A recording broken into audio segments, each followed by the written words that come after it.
আগে যে বিষয় নিয়ে আলোচনা করবো সেটা হচ্ছে নলেজ। নলেজ না থাকলে কী হবে, প্রত্যেকটা স্টেপে গিয়ে আপনাকে ঠকতে হবে এবং ঠকতে হচ্ছে। যার যার জীবনে যে ঠকেছে তারা আমার বিষয়ে ভিডিওটা আজকে প্র্যাকটিক্যালি বুঝতে পারবে আমি কী বলতে চাইছি।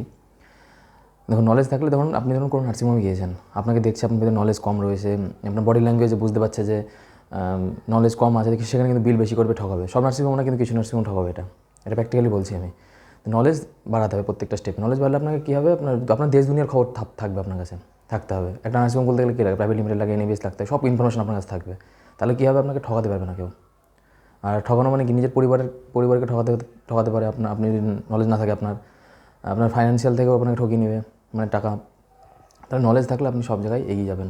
নলেজ ইমপ্রুভ করার জন্য স্টাডি করুন, রিসার্চ করুন, তাহলে আপনি নিজের উপর ডিপেন্ড হবেন। আপনার দেখুন নলেজ কম রয়েছে, আপনি অন্যজনের উপর ডিপেন্ড হচ্ছেন। যার নলেজ আছে তার উপর ডিপেন্ড হচ্ছেন, ইনি জানে সব, ইনার উপর ডিপেন্ড হচ্ছেন, সে আপনাকে ঠকাচ্ছে। নিজের নলেজ বাড়িয়ে নিজের উপর ডিপেন্ডেড হন।